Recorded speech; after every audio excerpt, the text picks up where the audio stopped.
హింసలు పెడుతున్నా సరే ఆయన మాటలన్నట్టు ఎవరు ఎన్నడూ మాట్లాడలేదనే మాట పట్టుకోవడానికి వచ్చిన బడులు అంటారు. ఆయన మాట్లాడినట్టు ఎన్నడూ ఎవరునూ మాట్లాడలేదు. సరే, నేను ఈ ప్రాంక్ సబ్జెక్ట్ వెళ్తే మనం అసలైన సబ్జెక్ట్ మర్చిపోతాం. ఇప్పుడు ఎందుకు చెప్పానంటే ఆయన అన్నాడు మనుషు కుమారుని గురించి రాయబడిన ప్రకారం ఆయన వెలుచున్నాడు, కానీ వాళ్ళు ఏం చేస్తారంటే కొడతారో, అపహాసిస్తారో, ఉమ్మి వేస్తారో. ఇది ఎక్కడెక్కడ ఆయన గురించి రాయబడిందో ఒక మాట ఇప్పుడు మీకు తీసుకెళ్తాను. ఇష్ట గ్రంథానికి వచ్చేద్దాం ఒకసారి. జకరియా పేజీ నెంబర్ 783, జకరియా 13వ అధ్యాయం. ఆయన గురించి రాయబడింది ఇది కూడా ఒక మాట. ఇక్కడ 7వ వచనం, ఖడ్గమా నా గొర్రెల, చూడండి, గొర్రెల కాపరి మీద, నా కాపరి మీదను, చదువు ఖడ్గమా నా గొర్రెల కాపరి మీదను, నా సహకారి మీదను, నా కాపరుల, చదువు, ఖడ్గమా నా గొర్రెల కాపరి మీదను, నా సహకారి మీదను పడము, ఇదే సైన్యములు కలిపేది యెహోవా వాక్కు. గొర్రెలు కాపరిని హతం చేస్తే గొర్రెలు చెదిరిపోతాయి. యేసుప్రభువు అంటాడు నేను గొర్రెలకి మంచి కాపరిని అంటాడు. నేను ప్రాణం పెట్టడానికి అక్కడ 10వ అధ్యాయము 17వ వచనం ఉంటుంది. యోహాను సువార్త ఒకసారి చూస్తే 10:17 ఏముంటుందంటే ప్రాణం నా అంతటి నేనే పెట్టుచున్నాను. ఆయన్ని అసలు పట్టుకుంటూ ఎవరి వల్ల కాదు, నా ప్రాణము నేనే పెట్టుచున్నాను. ఎందుకు పెట్టుకున్నానంటే లేఖనాలు నెరవేరాలి. దేవుడికి స్తోత్రం చేద్దాం. ఎందుకు పెడతాడైన ప్రాణం? లేఖనాలు నెరవేరాలి. ఆయన భూమి మీద వస్తాడు కాబట్టి ప్రభు తానే ఒక సూచన మీకు చూపును, కన్యక గర్భవతి కుమారుడు కనిను, ఇమ్మానుయేలు అని పేరు పెడతారు. అదే మత్తయి సువార్త 1:5, ఆమె ఒక కుమారుడు కనిను, ఆమె ఒక కుమారుడు కనిను, తన ప్రజల వారి పాపముల నుండి ఆయనే రక్షించేది కనుక ఆయన యేసు. యేసు అనే పేరుకి అర్థం రక్షకుడు. క్రీస్తు అంటే అభిషిక్తుడు. యేసు అనే మాటకు అర్థం ఏంటి? మనల్ని రక్షించేవాడు. అందుకే ఇమ్మానుయేలు అనే మాటకు అర్థం ఏంటంటే దేవుడు మనకి తోడని. చాలా మంది నాకు తోడు ఎవరున్నారు, నా మొర ఎవరు వింటారు, నా బాధ ఎవరు వింటారు, నా కష్టాన్ని ఎవరు చూస్తారు, మనం చూసానుకున్నాడు. ఆయన పేరు యేసు, వినాల బాసు. దేవుడికి స్తోత్రం చెప్తాం. ఆయన పేరు యేసు అంటే రక్షించేవాడు. తన ప్రజల, ఆయన పాప ఎలాగా మాట్లాడండి ఒకసారి, తన ప్రజల ఆయనే రక్షించు. ఆయన తప్ప ఎవరో రక్షించలేడని వాక్యం చెప్తున్నమాట. ఎంతో మంది వస్తున్నారు వెళ్తున్నారు, కానీ రక్షించేవాడు ఎవరు లేడు. అందుకే పస్కా బలిగా అయిపోయింది. పస్కా బలి అంటే పాపాన్ని విడిపించడానికి వాళ్ళు ఇశ్రాయేలు ఐగుప్తు నుంచి విడిపించబడినప్పుడు ఒక పస్కా పండుగ అనేది ఒక ఆచరించారు. అది ప్రతి సంవత్సరం జరగాలని ఒక నియమం పెట్టారు. ఆ నియమంలోనే ఈసారి పస్కాగా గొర్రెపిల్ల కాదు, కానీ లోక పాపమును మోసుకుని పోయే దేవుని గొర్రెపిల్ల బలి అయిపోయింది. స్తోత్రం చెప్తాం. అందుకే సమాప్తమైనదనే మాట చెప్పారు కదా. ఏం సమాప్తమైందంటే తండ్రి తనకు అప్పగించిన పని సమాప్తం చేసి బలిని సమాప్తం చేసేది. స్తోత్రం చెప్తాం. తండ్రి కొడుకు పని అప్పు చెప్తే సరిగ్గా చేయించాడు. చేస్తారా? కొంతమందికి పని అప్పు చెప్తే మళ్ళీ అనగా మనం చేసుకోవాలి. పిల్లలకు మనం పని చెప్పండి, అది చేసిన తర్వాత మళ్ళీ మనం డబల్ పని చేయాలి. అందుకే బాబు పని నేర్పం, పని చెప్పం. దేవుడికి స్తోత్రం చెప్తాం. సరే, లేఖనాలు కాపరిని కొడతారు, గొర్రెలు చెదిరిపోతాయి. ఇది లేఖనాల్లో ఉన్నమాట. సరే, ఇప్పుడు యెషయా గ్రంథం 50 అధ్యాయానికి వద్దాం ఒకసారి. యెషయా గ్రంథం లేఖనానికి ఏమేమి రాస్తున్నాయో చూద్దాం. యెషయా గ్రంథం 50 అధ్యాయం 6వ వచనం కానీ చదవండి. చూడండి, కొట్టువారికి నా వీపిని అప్పగించి, ఎంటికలు పెరిగి వేయ వారికి నా చెంపలు అప్పగించింది, ఉమ్మి వేయ వారికి. ఎన్ని లేఖనాలు అన్నమాట. ఎన్ని లేఖనాలు ఏమి రాస్తున్నాయి? కొట్టువారికి నా వీపిని అప్పగించి. ఎవరన్నా అప్పగిస్తారా? ఏంట్రా అలాగే అప్పగించేస్తున్నా, గుడ్లు అప్పగించి చూద్దామంటారు. అసలు పిల్లలు మన ఎదురుకుండా కొడుతున్నప్పుడు అలా పళ్ళు అప్పగించి చూస్తే మన ఎంత కోపం,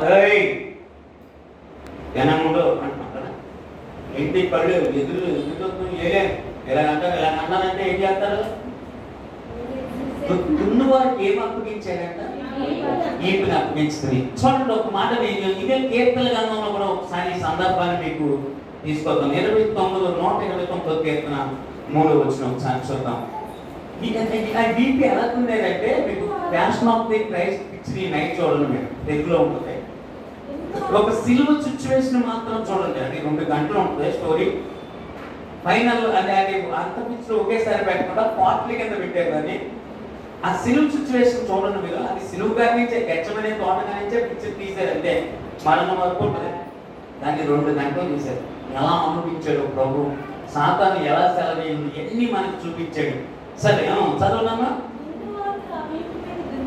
దున్నివారు నా వీపు మీద దున్నది. ఎలా చేశారంటే ఆయన వీపు ఎలా ఉంది? దున్నివారు నా వీపు మీద దున్నారు. అప్పుడప్పుడు పిల్లలు మనం కొడితే, కోపం వచ్చి కొడితే ఈపి కోత పడిపోతాయి. అక్కడికి ఎలా కనుక తెలుసా? నేనన్నా చచ్చిపోయింటే బాగుంది, నేనన్నా కొడుకుంటే కొట్టేసిన తర్వాత దెబ్బ కొట్టేసిన తర్వాత కోట చేతితో కొట్టాను అని కోపం ఎనకోస రాసేసారు.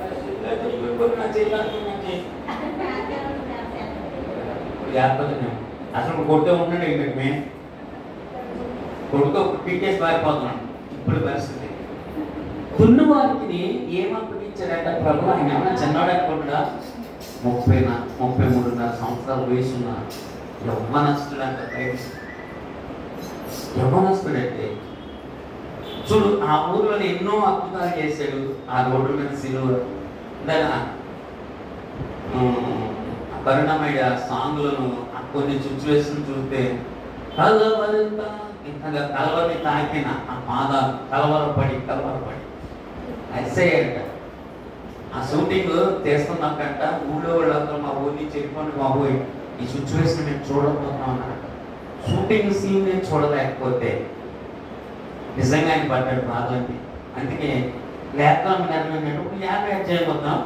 కొట్టు వారికి నా వీపిని అప్పగించుకుని, వెంట్రుకలు పెరిగి వారికి నా శంపని అప్పగించుకుని, ముందు వారికి నా ముఖము దాచుకోనలేదు. నేను సిచ్యువేషన్ చెప్తాను. మన ఎవరన్నా బంధువులు స్నేహితులు వచ్చినప్పుడు వాళ్ళ ఎదురుకుండా మనం తరపు సీరియస్గా లోనికెళ్తే వాళ్ళు ఇంట్లో పెడతారా పెట్టరు? చెప్పండి, ఎందుకు పెట్టరు? ముఖం మీద కలిపేసారు. నేను చాలా అలాగే చేశాను. అప్పుడు అప్పటి నుంచి మాట్లాడతాను. నాకున్న అలవాటు ఏంటంటే నాకు ఏదైనా కోపం వస్తే ముందు నేను లోనికి వెళ్ళిపోతాను. ఈ కోపం కంట్రోల్ అయితేనే కానీ బయటికి రాను. నేను వెళ్ళిపోయించాక వాళ్ళకి తెలియదు. వాళ్ళు ఏమనుకుంటారు నన్ను చూసి? హల్లెలూయా, గట్టిగా స్తోత్రం చెప్తాం. అంటే ఈయన ఇక్కడ ఈ మాట ఆలోచన మళ్ళీ చదువుతాం. కొట్టువారికి నా వీపిని అప్పగించుకుని, వెంట్రుకలు పెరిగి వేయవారికి నా చెప్పులు అప్పగించుకుని, ఉమ్మి వేయవారికి మత్తయి సువార్త 27:26 ఒకసారి అక్కడికి వెళ్తాం. 27:26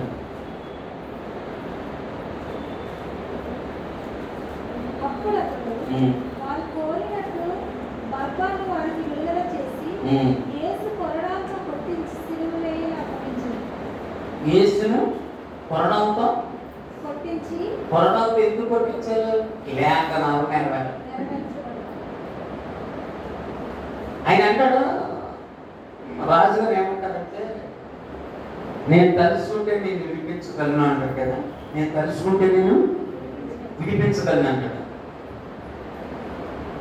అసలు నేనేమి చేయలేదని ఒక మాట చెప్పు అంటాడు కదా. యూదులు రాజుగా అంటే నీవన్నట్టే, అంతకు మించి ఒక్క మాట కూడా ఆయన మాట్లాడినట్టు లేదు కదా సార్. ఆ మాట కూడా చెప్తారు సార్.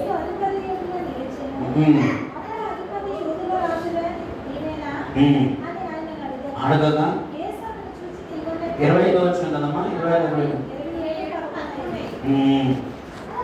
ఏమో 11 సంవత్సరాలు నిలిచెను. యూదుల రాజు నీవేనా అంటే ఆయన పుట్టిక ఒక రాజుకి కలవరం పుట్టించింది. యూదులు రాజుని నేనే అంటే ఈయన రాజ్యం ఎక్కడ పోతుందని ఆయనకి టెన్షన్. నాకు అధికారం ఉంది. ఏముందంటే నాకు అధికారం ఉంది, నేను వినిపించడానికి ఏముంది? అధికారం ఉంది. అసలు ఈయన అధికారం లేకపోతే ఆయన ప్రాణం పెట్టామా? ఇందాక చదివేవండి 10-18 ఒకసారి చదవమ్మా, మనం చూడతాం ఒకసారి. 10-18 సరే 10-18 ప్రాణం పెట్టుటకు ప్రాణం ఆయనే పెడతాడు. ఆయన ప్రాణం ఆయన పెడితేనే మరణించగలరు తప్ప ఎవరు ఆయన మరణాన్ని ఆయన తీయలేరు. ఒక మాటలో చెప్పాలి, ఆయనే ప్రాణం పెడుతున్నాడు. ఆయన ముందే చెప్పాడు కదా. నేనప్పుడు మూలవాక్యానికి వచ్చేద్దామా? మూలవాక్యానికి ఏది తీసుకున్నాం మనం? లోకాసు వార్తలు తీసుకున్నాం కదా. ఆయన ఏమన్నాడు? ఆయన ఇదిగో ఆయన 12 మంది తన శిష్యుల్ని పిలిచి, ఇదిగో యెరూషలేము వెళ్ళుచున్నాము, మనుష్య కుమారుని గురించి రాయే ప్రవక్తల చేత. ప్రవక్తలు రాశాడు, యెషయా అనే ప్రవక్త రాశాడు, తర్వాత జకరియా రాశాడు, కీర్తనకారుడు రాశాడు. దున్నువారికి నా ఈపి అప్పగించింది. వాళ్ళు నా అంగీని సీట్లు వేసుకుంటారని 22 అధ్యాయం అనుకుంటా. ఒకసారి చూస్తారు 22 అధ్యాయం అది. ఒకసారి అది కూడా చూడండి. ఎన్ని లేఖనాలు రాస్తున్నాయి ఆయన గురించి. 22 అధ్యాయం 18 వచ్చిన ఒకసారి తీయమది.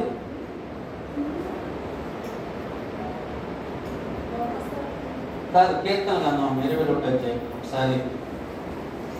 22 అధ్యాయం 18 వచ్చిన. నా వస్త్రములు వారి పంచుకుని. ఇది లేఖనాలు చూడండి. పాత నిబంధన గ్రంథంలో ఉన్నాయని లేఖనాలు, కొత్త నిబంధన గ్రంథంలో ఉన్నాయని నెరవేర్పు. రాయబడిన ప్రకారం మనుషు కుమారుడు పోచున్నాడు కానీ ఎవరైతే అప్పగిస్తున్నాడో ఆ మనుషునికి శ్రమ. బైబిల్ చెప్తున్నమాట. ఏ మనుషునికి శ్రమ? రాయబడిన ప్రకారం ఆయన వెళ్తున్నాడంట. ఏమని రాశారు ఆయన గురించి? దున్నువారికి నా ఈపి అప్పగించింది. పిడిగుద్దులు బుద్ధి ఏది ఎవరి బుద్ధిలో చెప్పాను. కానీ ఆయన రాయబడిన ప్రకారం.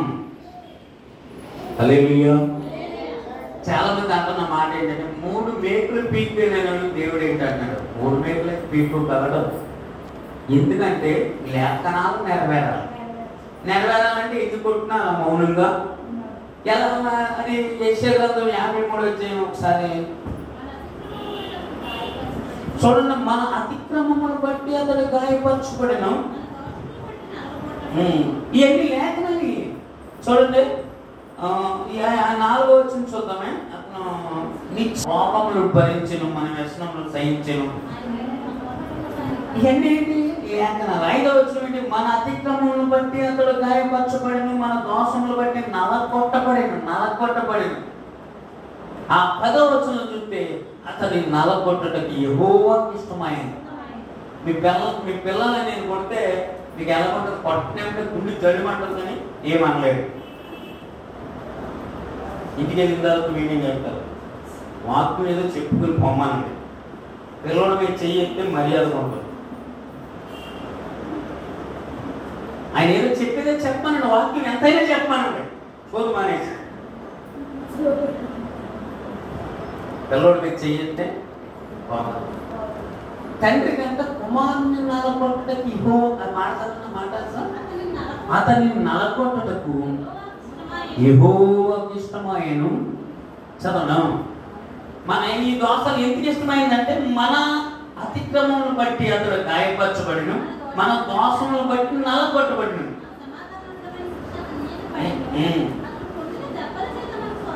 ఆలోచించడం. మనమందరము గొర్రెల వలె త్రోవ తప్పితిమి. మనము త్రోవ తప్పితిమి కనుక మనం త్రోవ పెడతానికి ఆయన నలగొట్టబడి. స్తోత్రం చెప్తాం. హల్లెలూయా, హల్లెలూయా, హల్లెలూయా. చేతులే చెప్తాం హల్లెలూయా. మనం యెరూషలేము ఎందుకు వెళ్తున్నామంటే ఆ మాట చెప్తాను. ఇందాక వచ్చేస్తాను. యెరూషలేముకి వెళ్తున్నాము. ఎవరికి చెప్పాడు ఈ మాటలు? 12 మంది అపోస్తలులకు చెప్పాడు. వాళ్ళకి తెలియదు ఇవన్నీ జరిగితేనే తెచ్చి యేసుప్రభు వెనకాలంటే అద్భుతాలు జరిగితే 5 గంటలు 2 చేపలు 5,000 మందిని పిలుస్తారు. ఆయన సముద్రాన్ని గద్దించగా అది మిక్కిలి నిమ్మమైన సమాధిలో ఉన్న లాజరుని లేపగా ఆయన లేచి వచ్చేసును, ఎదవల కుమారుని బ్రతికించును. ఇలాంటి అద్భుతాలు చెప్తున్నారు. దేవుని పట్టిన వాడిని వినిపిస్తున్నారు. ఇలాంటి వారికి అప్పుడు చెప్తున్నప్పుడు కూడా ఉంటుంది, వాళ్ళకి బోధపడలేదనే మాట ఉండదు. చదవన మాట చదవని ఒక్కటైనా గ్రహింపలేదు అంటండి. ఒక్కటి కూడా గ్రహింపలేదు అంటే నేను ఎన్నిసార్లు చెప్తా ఉన్నాను, రేపు 7 మాటలు ఎవరు చెప్తారు అని అడిగాను. ఒకళ్ళనే గ్రహించారా? మరి మేము చెప్తామని చెప్పలేదు. రేపు 7 మాటలు ఎవరెవరు ఏం చెప్తారు? గ్రహిస్తే సమాధానం. నేను ఒకటి చెప్తాను, నేను 2 చెప్తాను, నేను 3 చెప్తాను. కొన్ని నిర్ణయించుకున్నారు. పని ఎవరెవరు ఏం చెప్పాలనుకున్నారు? 7 మాటలు పెట్టాను మీకు. కానీ ఎక్కడెక్కడ ఎక్కుతావు కానీ కూడా నేనే చేసి పెట్టాను. ఒక్క మాట చెప్పి, తండ్రి మీరు ఏమి చేస్తున్నారు, మీరు తెలియదు క్షమించు అనే ఒక మాట. నేను నాతో కూడా పరదేశిలో ముందు అనేది 2వ మాట. తర్వాత 3వ మాట, అమ్మా ఇప్పుడే నీ కుమార్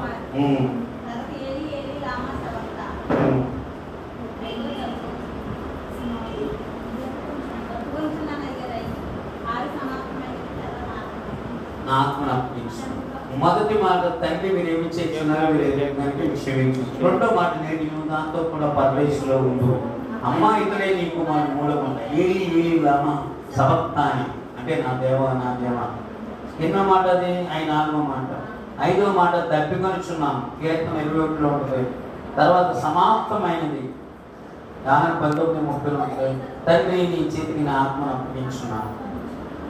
పని ముగించి హల్లెలూయా చెప్పింది చెప్పినట్టుగా చేశాడు.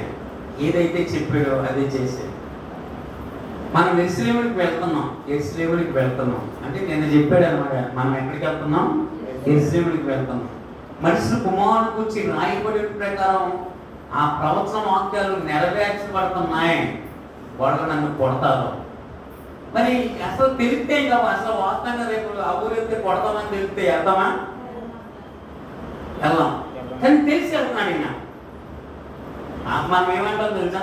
తెలిసి వెళ్తున్నాడండి. తెలుసు కదా, మానేయచ్చు కదా అంటాం. లేకపోతే ఏదన్నారు పెడతాయి.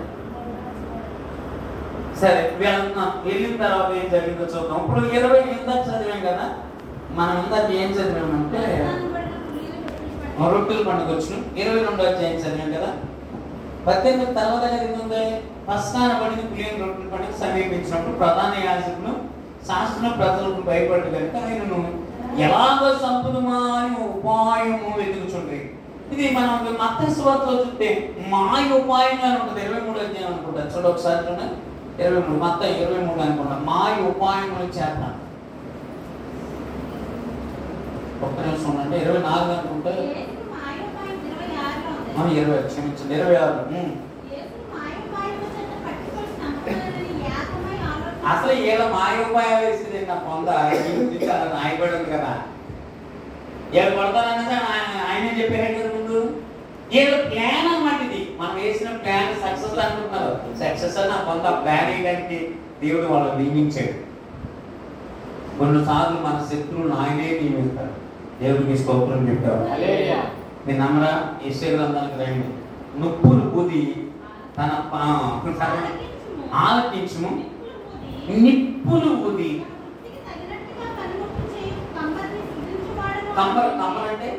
కమ్మరి అంటే వడ్రంగి పని చేస్తారు కదా. కుమ్మరి అంటే ఇడ్లీ పని చేస్తారు. అంటే ఈ చేసే వృత్తులు బట్టి కుమ్మరి సాగే అన్ని పెట్టారు. సరే నేనేమంటానంటే నిప్పులు ఊదితే అనగానే అది ఎర్రమండి. అందులో ఏంటి? ఒక ఏదైనా ఐరన్ ఎత్తారు.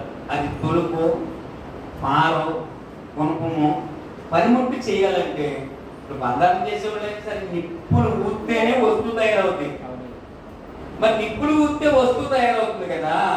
మరి ఆయన శ్రమలు పెడితే మనం కూడా ఆయన స్వారూప్యానికి వస్తాం. స్తోత్రం చేద్దాం. శ్రమలు ఎక్కువైపోయి అనుకుంటే మన క్రైస్తవులకి శ్రమలు ఉంటాయి. లోపంలో మీ శ్రమలు కలుగునని అన్నాడు. నేను శ్రమను జయించి ఉన్నాను కనుక మీరు భయపడతాను. హల్లెలూయా. హల్లెలూయా. యేసుప్రభు దగ్గరికి వస్తే బాధలు ఉండవని చెప్పకూడదు. ఇప్పుడు బాధలు ఉన్నాయని వినిపిస్తాడు. ఒక్కొక్క ఎగ్జాంపుల్ చెప్పాడు. ఒక్కొక్క ఇసుక మీద కట్టిన ఇల్లు, రాతి మీద కట్టిన ఇల్లు చెప్పాడు. రాతి మీద కట్టిన ఇంటి మీదకి తుఫాను వస్తుంది, ఇసుక మీద కట్టిన ఇంటికి తుఫాను వస్తుంది. ఇసుక మీద కట్టింది పునాది సరిగ్గా ఉండదు కనుక అది కూలిపోతాయి. రాతి మీద కట్టింది ఎన్ని హార్ట్పోట్లైనా తట్టుకోగలిగింది. ఆ రాయి క్రీస్తే అని కదా, ఆ పంట క్రీస్తే ఉంటుంది. స్తోత్రం చెప్తాం. ఏమంటారు ఇక్కడ చూడండి, వాళ్ళు ఎలా ప్లాన్ చేశారంట యేసును. ఏం ఉపాయం అంటే మహాయోపాయం. కొంతమంది పన్నాగాలు అంటారు కదా, అదే పన్నాగం అంటే పన్నాగం పనేరా అంటారు, అదే మహాయోపాయం. కొంతమంది పట్టించడానికి మహాయోపాయం ఏమి యాక్ట్ చేస్తుంటారు. మరి నేను ఎలా మాట్లాడుతూ ఉంటాను, వెనకాల నుంచి వచ్చి పట్టుగా మహాయోపాయం. ఏం ఉపాయం అది? మాయమంత అంటారు కదా, మాయమంత మాయోపాయం. సరిద్దాం. ఏసీ మాటలను సాధించిన తర్వాత జరిగింది ఏమిటో శిక్షణ చూసి 2 నెలలైన పిల్లలు పస్తా పండుగ వచ్చిన ఇదే ఇందాక మనం అప్పుడు మనిషి కుమారుని గురించి సిలువైటికి అప్పగింపడని మీకు తెలియజెప్పాను. ఆ సమయం ఆల్రెడీ చెప్పేసాడు ఇక్కడ. ఆల్రెడీ ప్లాన్ వేసేసాడు. ప్లాన్ 1, ప్లాన్ 2, ప్లాన్ ఆపరేషన్ అంటారు. ఆపరేషన్ 1, ఆపరేషన్ 2, ఆపరేషన్ 3 అంటారు. ఆపరేషన్ అంటే కొత్త పోలీస్ ఆపరేషన్ కదమ్మా. ఒక అంతమంది పట్టుకునేటప్పుడు పోలీస్ డిపార్ట్మెంట్ స్కెచ్ చేస్తే దాన్ని ఆపరేషన్ అంటారు. ఆపరేషన్ ఏదో నాకు రాలేదు, వినించండి ఈ వీడియోలో చూసేవాడు కూడా. సరే ప్లాన్ వేస్తారు. 3వ వచనం, ఆ సమయమున ప్రధాన యాజకులను ప్రజలను పెద్దలను కైని మందులను ఇప్పుడు వచ్చి సో యేసును మహాయోపాయం చేత పట్టుకుని సంపూలని ఏకమై ఆలోచన చేసిరి. ఇప్పుడు కూడా వ్యక్తి మీద అందరూ ఏకమై ఆలోచన చేస్తున్నాను. ఏకమై రాయబడిన ప్రకారం మనిషి కుమారుడు గురించి వెళ్తున్నాడు కానీ ఏకమైతే ఏం చేస్తారా? స్తోత్రం చెప్తాం. అలా అందరూ అయిపోయిందండి. 10,000 మంది పడిను, 1000 మంది పడిను, 10,000 మంది కూలను అపాయము అంటారు.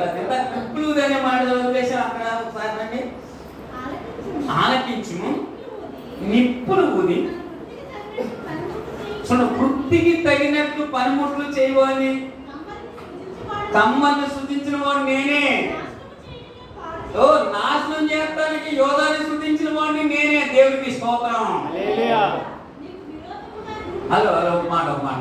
నిప్పులుని పని తగినట్టుగా కమ్మని తయారు చేశాడు, కుమ్మనే తయారు చేశాడు, అందరినీ తయారు చేశాడు, నాశనం చేయడానికి కూడా ఒకటి చేశాడు. అందరూ మంచి పని చేసేవాళ్ళు ఉంటే డైలీ పని ఎవరు చేస్తారో కదా. అందరు కోరుకునేది గవర్నమెంట్ ఉద్యోగాలు, అందరూ కోరుకునేది సెంట్రల్ గవర్నమెంట్ ఉద్యోగాలు, అందరూ కోరుకునేది సాఫ్ట్వేర్ ఇంజనీర్. మరి అప్పుడు పాలు ఎవరు పెరుగుతారు, పేడ ఎవరు చేస్తారు, గేదెలు ఎవరు చేస్తారు, పలుపు ఎవరు చేస్తారు, మరి అబ్బాయి ఏం చేస్తే మరి డైనేజీలు ఎవరు చేస్తారు? పనికి తగినట్లుగా. అంటే మీకు ఈ అక్కడ ఏముంది కదా, నిప్పులు గుది పనికి తగినట్లు నేనే నాశనం చేసేవాడిని చేశాడు. ఆయన పేరు ఇస్కరియోతు యోధ. ఎవరిని నాశనం చేయడానికంటే జీవాధిపతి యేసయ్యను అప్పగించడానికి నియమించాడు. హల్లెలూయా. గట్టిగా స్తోత్రం చెప్దాం. వారు పస్కాని సిద్ధపరచమని చెప్పారు కదా. అక్కడ ఏమంటుంది, నీకు విరోధంగా రూపింపని ఏ ఆయుధము వడ్డేలుగా నీ మీద ఎవరు ఎన్ని పన్నాగలు చేసినా, ఎన్ని చేతబడులు చేసినా, ఎన్ని కుళ్ళెత్తులు చేసినా నీకు విరోధంగా ఏ ఆయుధము వడ్డేలు. దేవుడికి స్తోత్రం చెప్దాం. నమ్మటం వాళ్ళైతే నమ్మవారికి సమస్తము సాధ్యమే. సరే నేను వాక్యానికి వచ్చేస్తాను. ఆయన అన్నాడు పస్కాను సిద్ధపరచండి అన్నాడు కదా. పస్కా గురించి 20 అధ్యాయం.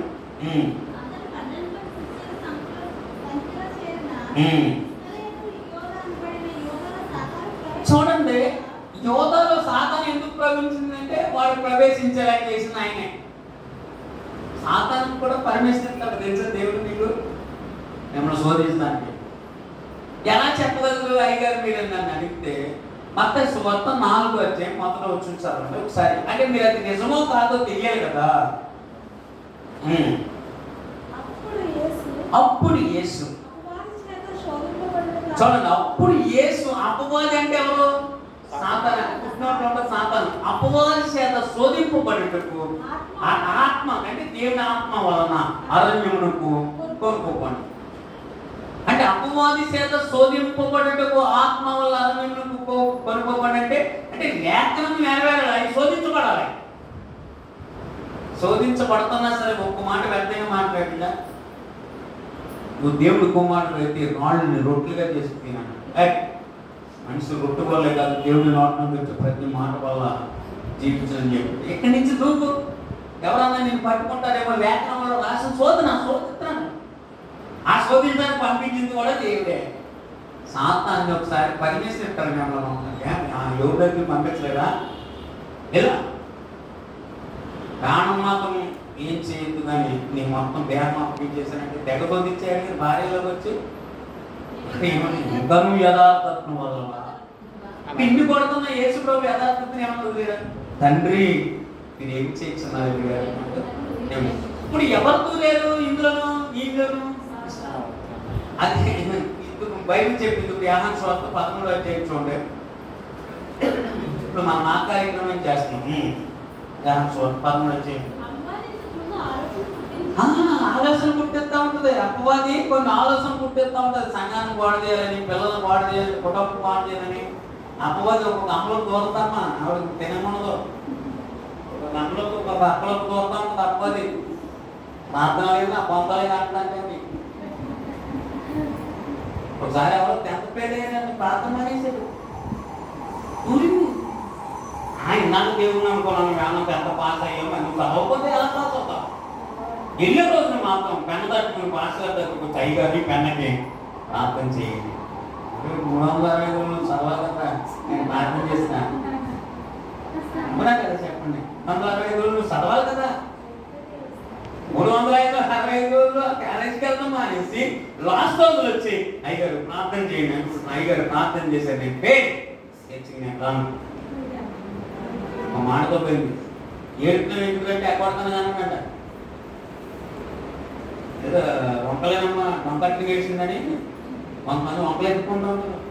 సార్ వంకలేనమ్మా దొంగట్లు వేస్తే దొంగ తీస్తారు కదా. అదా నువ్వు కథలో చదువుతాం. ఇంతకు ముందే అందుకే ముందు పుట్టించింది కానీ మనం ఏం చేస్తున్నాం తెలుసా? డబ్బులన్నీ దొంగతనం చేసేస్తున్నాం. పుట్టించింది కనుక డబ్బు దేవుడు డబ్బు కొట్టేస్తానంటే 12వ అధ్యాయం 4వ వచనం. ఆయన గురించి వస్తించి రాస్తే చదువుతుంటే ఆయన అప్పగించి ద్రోహి అభిస్తరేని ఉంటుంది. లేకపోతే 12 పేతురు, యోహాను, యాకోబు అని అందరి గురించి రాయబడి ఉంటుంది. ఈ గురించి చదివినప్పుడు నువ్వు ఎక్కడ చదివినా సరే ఆయన అప్పగింపు. ఒకసారి 10వ అధ్యాయం తర్వాత ఒక్కొక్కసారి చూద్దాం. 10వ అధ్యాయం మొదటి పేతురు అనబడిన సీమోను, ఆంద్రేయ, చూడండి ఒక్కొక్కరికి ఒకరు జబదేయి కుమారుడు యాకోబు, యోహాను, చూడండి ఫిలిప్పు, బర్తలోమై, తోమా, సుంకరైన పనులు రోజు చేసిన సుంకరైన మత్తయి, ఆల్ఫై కుమారుని యాకోబు, చూడండి తత్తయ్య మార్పేలు లెబ్బాయి, కానని సీమోను. ఆయన గురించి ఏం రాశారు? ఆయన అప్పగించేవాడని మొదటి నుంచే పాయింట్ అవుట్ చేశారు. మేము చదువుకుంటే ఎందులో చూసినా ఆయన అప్పగించేవాడు. హల్లెలూయా. అంటే మనం చేసే పనులు బట్టి మన పేరు పనికి దొంగ పిల్ల అంటారు. అని దొంగ అంటారు. పని దొంగ ఈ పని దొంగ అంటారు. ఎందుకంటారు చెప్పండి? అది మనం చేసే పని బాగా చేయకూడదు. ఆ అమ్మాయి అట్లా పనులు లెక్క చేయదు, అమ్మాయి ఎంతైనా చేసి పడదు. కాపీ అలిగేది స్తోత్రం చేతులు చెప్పండి. పని అంతా ఇసురు కొట్టేస్తే కొంతమంది పని అసలు లెక్క చేయదు మీలో, అని అంతా చేసేస్తారు. కానీ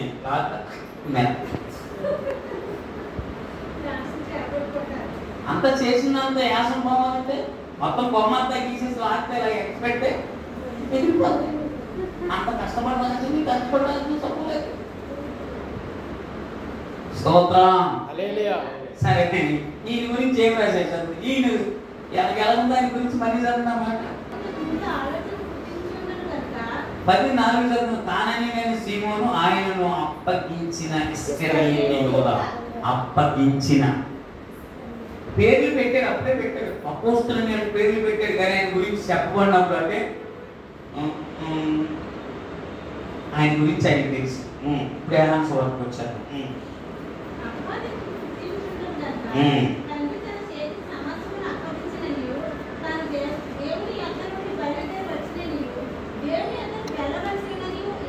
చూడండి, ఎలా అనే సంగతి తెలుసు. వచ్చిన వాడికి వెళ్ళడం తెలుసు. ఇప్పుడు ప్రార్థన అయిపోయి ఇక్కడ ఎవరైనా ఉంటారా? లేకపోతే 5 గంటలకు 6 గంటలకు ప్రార్థన ఒకళ్ళిద్దరు పడుకుంటారు తప్ప అక్కడ అయిపోతారు. మరి రాత్రి వేసి పడుకోలేదు. సంస్కార ఆరాధన అయిన తర్వాత పాదశుద్ధి కార్యక్రమం అయిన తర్వాత వేసి పడుకోలేదు. ఇక్కడి నుంచేమో అక్కడికి తీసుకెళ్ళారు, అక్కడి నుంచి ఇక్కడికి తీసుకొచ్చారు, ఇక్కడి నుంచి అక్కడికి తీసుకెళ్ళారు, అక్కడి నుంచి ఇక్కడికి తిప్పుతారున్నారు. నైట్ అంతా తిప్పుతారున్నారు. ఆయన నోటారు. స్తోత్రం చెప్తాం. ఆయన వెనకాల ఫాలో అవుతున్నాడు. పేదలు గారు ఫాలో అవుతున్నాడు, కానీ ఆయన ఎందుకు పట్టుకున్నారో నువ్వు మాట్లాడగల. అసలు ఈయన నువ్వు ఆయనతో ఉన్నప్పుడు ఆయన నాకు 3.5 సంవత్సరాలు తిన్నాడో ఉన్నాడో ఆయనకి నాకు ఏమాత్రం సంబంధం. కొంతమంది అలా చెప్తారు. ఎవరన్నా కట్టించండి ముందు మన దగ్గరికి వచ్చినండి, అదే మనకి సంబంధం లేదు. ఇప్పుడు కట్టవు జనానికి తెలీదా? మీ దగ్గర ఉన్నప్పుడు ఎలా ఉన్నారో, మీ దగ్గర నుంచి వెళ్ళిన దాకా జనాలు అడిగితే చెప్తారు. మనల్ని కాదు అడిగేది. తర్వాత ఏసి ఎదిగి ఈ పై వస్త్రం తీసి కాళ్ళు కడగడానికి గల కారణం ఏంటో మీకు చెప్పి నేను ఇక ముగింపులోకి వచ్చేస్తాను. ఆయనలో ఎవరు అలా అనుకుంటారంట, మనలో ఎవరు గొప్పవారని వివాదం పుట్టినంట. మాట ఎంత వర్షం ఎంతమంది? లోకాసు వార్త 22:24 ఒకసారి వద్దాం. 22:24 యేసు ప్రభు పాదాలను కడగడానికి గల కారణం ఇదే సబ్జెక్ట్, గుర్తుపెట్టుకోండి. 22వ అధ్యాయం లోకాసు వార్త 24. తమలో ఎవడు గొప్పవాడుగా ఎంచబడనని వివాదం పుట్టాడు. ఈ 3.5 సంవత్సరాలు ఎప్పుడు రాలే. గొప్పలు పెడతారు వెంట. ఎవరు గొప్ప? మనలో ఎవరు గొప్ప? మీలో ఎవరు గొప్ప? హలో, ఎవరు గొప్ప? మీకు పుట్టిందంట. అసలు సంఘంలో ఎవరు గొప్ప? మొదటి నుంచి నేనే ఉన్నాను కనుక నేనే గొప్ప అంటారా? అంటే గొప్పవాడిగా ఉండబోరు వాడంట పరిచారికై ఉండాలంట. తమలో ఎవరు గొప్పవారు అని వివాదం ఆడు. యేసుప్రభు రాత్రి వెళ్ళిపోతారు. యేసుప్రభు వెళ్ళిపోతాడని బెంగలేదాడికి. ఎవరన్నా చుట్టాలు రోడ్డు నుండి వచ్చి వెళ్తుంటే వాళ్ళు వెళ్తుంటే మన కళ్ళంతా నీళ్ళు వస్తాయి. పెళ్ళైనప్పుడు ఆడపిల్ల ఇంటికి వెళ్తున్నా, అత్తగారి ఇంటికి వెళ్తున్నా, ఊళ్ళో అందరూ ఎడుగుతారు. వదిలి వెళ్ళిపోతాను. 3.5 సంవత్సరాలు ఏసుతో ఉన్నారు, ఏసుతో తిన్నారు, ఏసుతో తిరిగారు. ఏసు వెళ్ళిపోతాడు. రాత్రి చెప్పాడు కదా, మనిషి కుమారుడు గురించి రాయబడే ప్రకారం వెళ్ళిపోతున్నాడంటే, అయ్యో ఎలాగ వెళ్ళిపోతారు? ప్రభు మీరు ఎన్నాడున్నారు కదా, మాతో లేకపోతే మేము ఎలా బతుకుతాం? వలలు విడిచిపెట్టేసి వచ్చాం, ఇక నుంచి మీరే శరణ్యం అనుకున్నాం, మా పరిస్థితి ఏంటని ఆలోచించారా? ఏళ్ళలో వెళ్ళిపోయే రాత్రి ఏళ్ళలో ఎవరు గొప్పలు? మీరు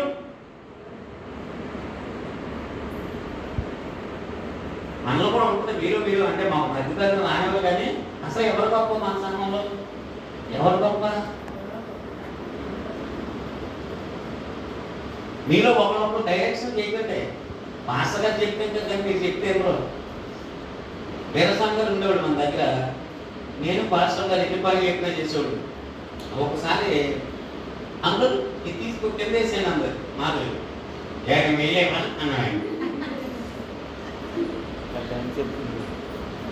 నేను చెప్తే వింటాను మీరందరూ. మీలో మీరు చెప్తే వింటాం, గుర్తుపెట్టుకోండి.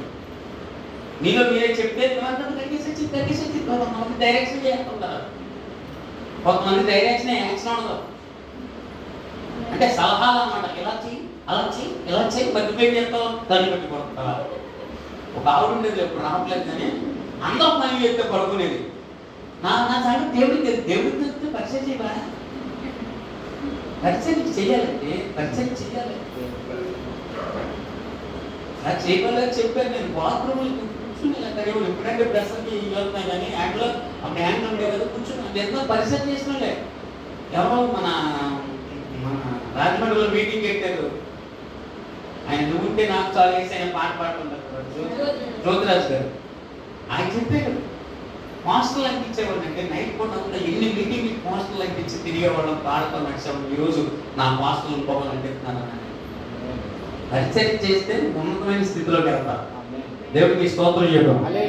మేము చేసినోడమే ఊరికే డైరెక్ట్గా వచ్చేయలేదు. ఇక్కడికే ఏదైనా చెప్పే పిల్లలకి అవి బాబా అన్ని చెప్పేస్తున్నాడు. పరిచయం చేర్చుడు, అప్పుడు నీకు ఇంకొకరు చేసేవాడు ఉంటాడు. పరిచయం చేస్తాను కూడా రావట్లేదు పిల్లలు కదా మానేసరి. చిన్నపిల్లలకి నాకు ఆడపిల్లలు వస్తున్నారంటే మగ పిల్లలు అనేవాడు కనుమరుగా అయిపోయాడు. స్తోత్రం చెప్దాం, చేతులు చెప్దాం. మీరు వస్తుంటే మీకు నేర్పుతారు పని. అంతమాడు బురదిని అంటారంటే మీకు బురదిని అంటున్నాను లోపల తిరుగుతున్నా అప్పుడు మీకు పని ఉన్నాయి. సరేనా? అదే ఇందాక చదివే కదా భోజనానికి 24 వచ్చింది చదువు కాదు. తనలో ఎవరు గొప్పవాడని ఎంచబడని తనలో వాదం పుట్టింది. ఆయన వార్తట్లని అన్యులు పూర్వజుల మీద ప్రభుత్వం చేస్తారు. అన్యులైతే పూర్వజులు, అన్యులైతే ప్రభుత్వం చేస్తాను. చదవండి. చేతును మీరైతే అలా ఉండరాదు, మీరైతే అలా ఉండరాదు. మీలో గొప్పవాడు అని నేను గొప్పవాడిని అనగానే నీకు మనసు కలగదు. నేను చిన్నవాడిని నేను మనసు కలగదు. ఇప్పుడు అధిపతిని అనుకుంటే పరిచారకుడు వల్లే ఉండాలి. నేను మీకు ఏదైనా చెప్పాను కంటే నేను చేస్తాను చేసుకోబడతాను. కొన్ని పనులు నేను చెప్పి టైగర్ మీకు అమ్మగారు కూడా ఎక్కువ చేద్దాం చెప్పడం చేసుకోబడతాను, చేస్తాను చేసుకోబడతాను. నన్ను లేక మేము చేసేస్తాం. కానీ ముందుకు రావాలని స్తోత్రం చెప్పాం. ఏ వివాదం పుట్టింది? ఎవరు గొప్పవారు? లోకస్తులు అలా గొప్పవారు పేదవారు అని ఉంటుంది. కానీ మీరు ఎంత కోటేశ్వరైనా సరే మీరు హెబ్రోన్ సహవాసంలో చూస్తే ఓ కలెక్టర్ గారు హైబ్రోన్ భగత్ సింగ్ గారి సహవాసం అంటారు. కానీ ఎంత కూర్చుంటారు కూర్చేయగలరు.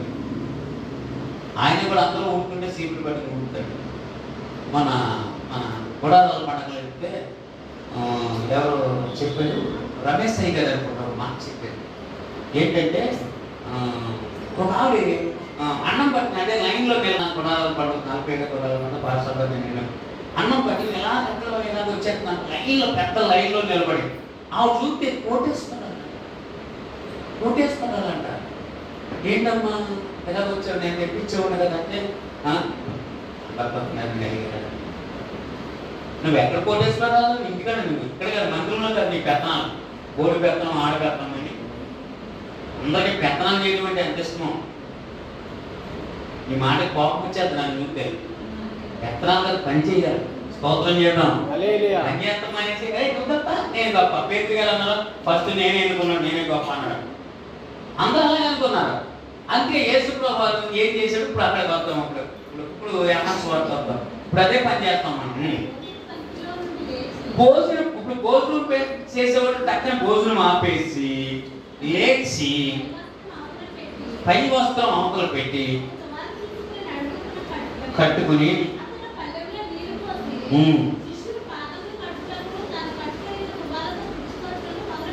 తను 4వ వచనం చదువుతాం. భోజనం పంక్తిలో నుండి లేచి తన పై వస్త్రం అవతల పెట్టి ఒక తువాలు తీసుకొని నడుమునికి కట్టుకొని అంత పల్లెంలో నీళ్ళు పోసి శిష్యులు పాదాలు కడుగుటకు తాను ఇప్పుడు ఎందుకు అడిగే చెప్పండి. ఆయన పాదాలు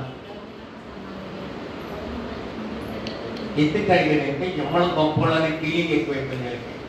ప్రియం యోహాను సువార్త 13వ అధ్యాయం పేజీ నెంబర్ 94, 13వ అధ్యాయం 4వ వచనం చదువుతున్నాం. మళ్ళీ చదవండి. భోజనం చేసేవాళ్ళు అసలు ఎవరైనా లేపుతారా? మీరు గుర్తుపెట్టుకోండి, ఎప్పుడైనా భోజనానికి కూర్చున్నామని గొప్ప వాళ్ళు వచ్చే లేకపోతే చెప్పకూడదు. మమ్మల్ని ఒకసారి లేపేసారు మాస్టర్ గారు. నాకు గుర్తుండలేదు, మీకు తెలియదు. మరి ఇది ఎంతమంది ఉన్నారు అప్పుడు నాకు తెలియదు. ఇక్కడ కాదు, వేరే ఊళ్ళో దొరికింది. వేరే వీళ్ళని అనాసం భోజనానికి ఎంత పేదలు కూర్చున్నా సరే భోజనం కానీ చెప్పడం లేకపోవడం. ముందే కూర్చొని ముందే అయ్యా తర్వాత కూర్చుంది అని చెప్పాలి కానీ కూర్చుంటే పెట్టే కామన్ సెన్స్ ఉన్నవాడు ఎవరో భోజనం గడించి లేక పప్పులు వచ్చేది వీళ్ళు తీసుకోండి అనే మాట ఎప్పుడు చెప్పకూడదు. కోటి మించులు నువ్వు ఎన్ని పనులు చేసిన తర్వాత నీకేముండదు తినడానికి కూడు ఉండదు. కూడు గుడ్డ నీడ నిల్లు నీడ ఉండాలి, కూడు ఉండాలి, గుడ్డ ఉండాలి, తట్టుకోవడం. ఎప్పుడు కూడా భోజనం కానీ చెప్పడం లేకపోతే మనకి వేస్తే కూడా భోజనం జరుగుతుంది. వాళ్ళు ఇవ్వలేని వాళ్ళైనా సరే వస్తే కూర్చోబెట్టి భోజనం పెట్టాలి. మనకు ఇంకొక జబ్బు ఉంది మన సంఘంలో. ఏం జబ్బు అంటే 6 వారాలు రాత్రికి రాకపోతే 7వ వారం రెండక్క రెండన్నా రెండు పిట్టి రెండు చెల్లింటే భోజనానికి వచ్చినట్టుంటుంది. నేను అని నేను అంటారు ఎవరన్నా అంటున్నారు పోనీ అలాగ అంటున్నారు. అలాగనే మనం ఉందా మీకు భోజనం కోసం వచ్చినా సరే కానీ ఆ లాస్ట్ చేసే ప్రార్థన నీకేమో ఆశీర్వాదంగా మాట్లాడలేదు. దేవుడికి స్తోత్రం చేద్దాం, చేతులే చేద్దాం. 10:30 క్లోజ్. మీరేం టెన్షన్ పడదు. నేను ముగింపు తెలిస్తే దిగుకుంటుంది. ఏం చెప్పింది లేచి చదువుదాం. లేచి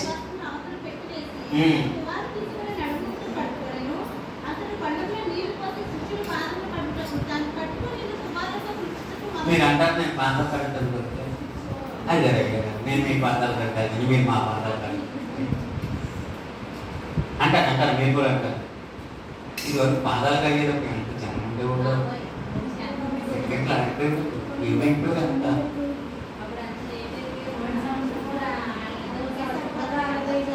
నేను తప్ప ఉన్నాను.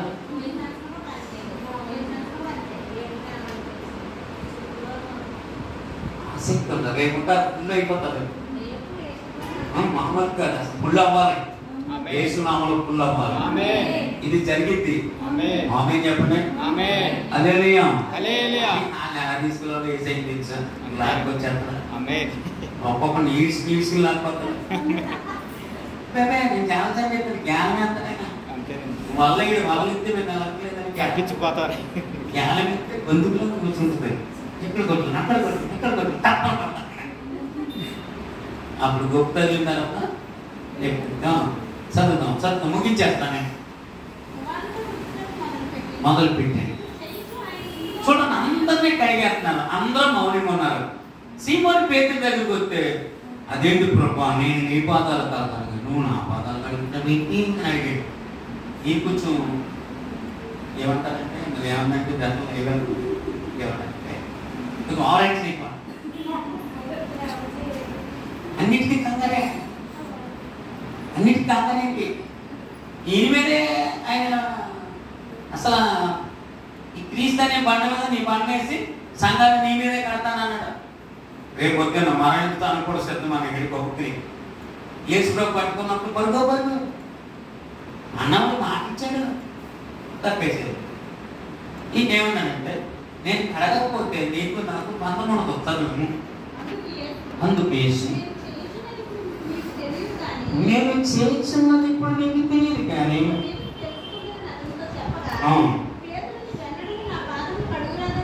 ఎన్నడూ పాదములు పడకపోతే నీకు నాకు సంబంధం ఉండదు. హలో, ఏ బంధము మన బంధము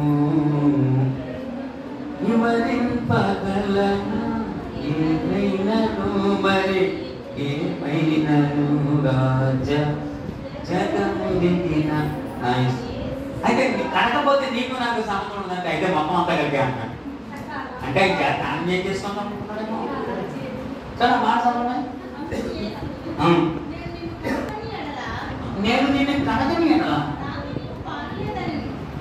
పాలు లేదన్నాడు. నేను మీ పాదాలు కడగకపోతే నీకు మాకేం లేదు, ఇక్కడ పాలు లేదన్నాడు. అప్పుడు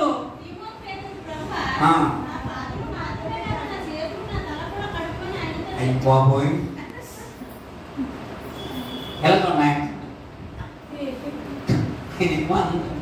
11 మంది పాలు కడిగారు కదా, 14 మంది కడిగారు కదా. ఇప్పుడు ఎవరు కడుగుతున్నారు? కడుగుతున్నాను. ఈయన అన్నాడు వద్దన్నాడు. ఫస్ట్ మొహమాట వద్దు వద్దు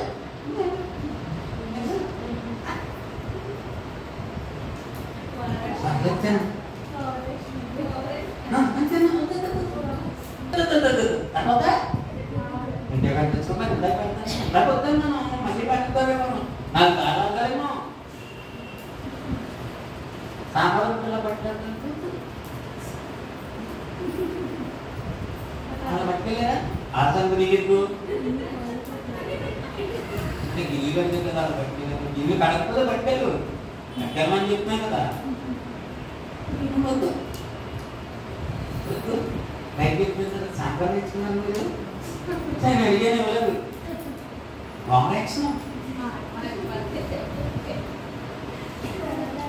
కాళ్ళు కడగొద్దాను ఇప్పుడు తాళం చేయమన్నాడు. ఏ సొప్పు వాడాలో తందూరేమో ఆనందానికి వచ్చానైనా పాపాలు కడగడానికి వస్తేనే చూసి తాను చేసినప్పుడు కాళ్ళు కడుక్కుంటే సరిపోతుంది. అయ్యా అయ్యా అయ్యా అయ్యా తాను చేసినప్పుడు కాళ్ళు కడుక్కుంటే సరిపోతుంది. ఆయన చేతారా తాను చేస్తాం మనం ఆయన చేతారా చేసుకుంటాం. ఇప్పుడు మోసేదంటే వాడికి తానం చేస్తానంటే వద్దు వద్దాను నేను చేసేస్తాను అంటాడు. ఎందుకంటే పెద్దడాడు. అదే ఇప్పుడు గ్రూప్ లో చేస్తాను లేకపోతే మన అంత ఎలాగైతే చేస్తాం. పెద్దోళ్ళు పిల్లలు తానం చెప్తారా అంటే అలా ఏం చేస్తారు. ఎందుకని వయసు వచ్చింది కదా. ఈ వయసు వచ్చినాడు అంటున్నాడు. ఆయన జీవనంలో వేసని మొత్తం చేసేస్తాను. కాళ్ళు కడిగితే నీకు నాకు ఒళ్ళు కడిగితే ఇంకా పెద్ద మంది ఉంటుంది అనుకున్నాను. మీరు ఏదన్నా తింటే దీవెనండి. తింటేనే తిన్నా మీరు ఇచ్చే పాలు కూర్చున్నా తినే అది ఒకటి తినే వరకు తిని పెట్టేస్తారు. అంటే మామూలు మనలో మా అన్నమాట దేవుడు తీసుకోవడం కాదు. ఏది వచ్చినా దేవుడికి స్తోత్రం చెప్తాం. సరే మూల వాక్యానికి వచ్చేద్దాం. ఆయన ఏం చేసాడు కలిగి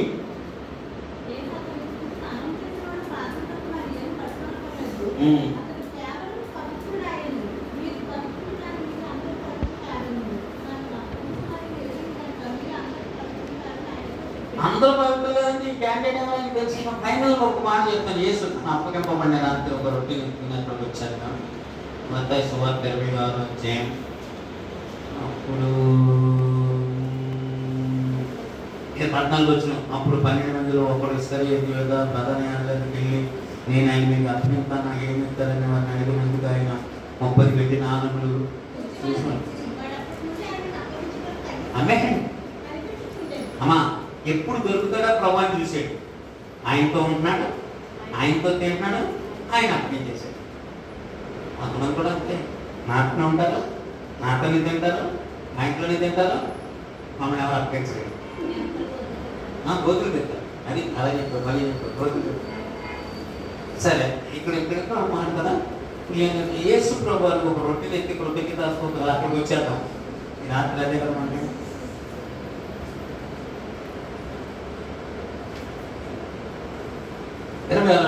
వారు భోజనం చేయించుకున్న ఒక రొట్టెను పట్టుకుని దాన్ని ఆస్వాదించి విరిచి నా శరీరము. ఇప్పుడు ఈ రొట్టె మనం తీసుకుంటాం కదా, అది ఎవరి శరీరం? కాళ్ళు కడిగిన తర్వాత ఈ కార్యక్రమం చేశాడు. అంటే ఫస్ట్ కాళ్ళు కడిగేశాడు, తర్వాత రొట్టెని ఎత్తుకుని కృతజ్ఞత స్తోత్రం అని చెప్పించి ఇది నా శరీరము, దీన్ని తీసుకున్నప్పుడల్లా మీరు ఏం చేసుకోవాలంటే జ్ఞాపకం చేసుకోవాలి. మళ్ళీ ఒక పాత్రను ఎత్తుకుని ఇది నిబంధన రక్తము. ఆ మాట కూడా చదివేస్తాను. అనేకుల కొరకు సిందింపబడిన నిబంధన రక్తము. అదే అక్కడ పుట్టినట్లు కొత్త నిబంధన, కొత్త నిబంధన రక్తము. పాత నిబంధనలో గురిపిల్ల రక్తము, కొత్త నిబంధనలో లోక పాపములు మోసుకుపోయే దేవుని గురిపిల్ల రక్తం. ఈ రక్తం సిందించిన తర్వాత మన అందరికి ఏం దొరికిందంటే క్షమాపణ దొరికింది. దేవుడికి స్తోత్రం చెప్తాం. ఆయన గురించి రాయబడిన ప్రకారం ఆయన వెళ్తున్నాడు. కానీ ఏ మనుషులైతే అప్పగిస్తాడో ఆ మనుషులకి శ్రమ అని చెప్పాడు. ఈ రాత్రి ఆయన ఏం చేశాడంటే వాళ్ళు కడిగాడు. ఆ పరిశుద్ధి కార్యక్రమం కూడా మనం చేద్దాం. దేవుడు తన పరిశుద్ధ మనం దీవించి ఆశీర్వదించండి. ఓకేనన్నా.